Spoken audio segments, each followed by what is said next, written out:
In today's video, I'm going to teach you how to connect your Facebook pixel to your Kajabi site. If you want to track visitor activity on your website and improve your ad performance, this is an important setup to complete. The good news is that Kajabi makes the process very straightforward, and you only need a few moments to get everything connected properly.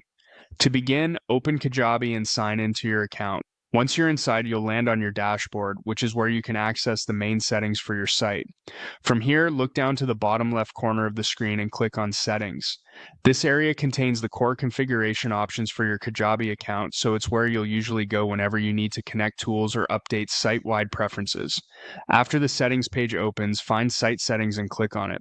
This section includes several options related to how your website functions behind the scenes. From there, select third-party integrations. As the name suggests, this is the place where you connect external services, including tracking and marketing tools. Once you're in third-party integrations, locate the Facebook Pixel section. This is where Kajabi allows you to add your pixel information so Facebook can begin tracking activity on your site.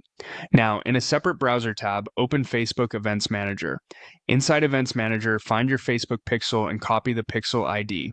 Make sure you copy the correct ID, since this is what tells Kajabi exactly which tracking source should be connected to your website. After copying the pixel ID, return to Kajabi and paste it into the Facebook pixel field. Take a quick second to double check that the number was pasted correctly.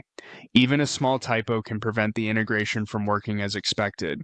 Once everything looks good, click Save to apply the changes. This step is essential because the connection won't be finalized until the settings are saved.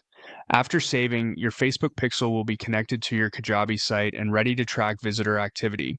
That means you'll be in a better position to measure page views, build audiences, and support your advertising efforts with more accurate data. If you're setting this up for the first time, it's a good idea to verify the connection afterward inside your Facebook tools to make sure events are being received properly.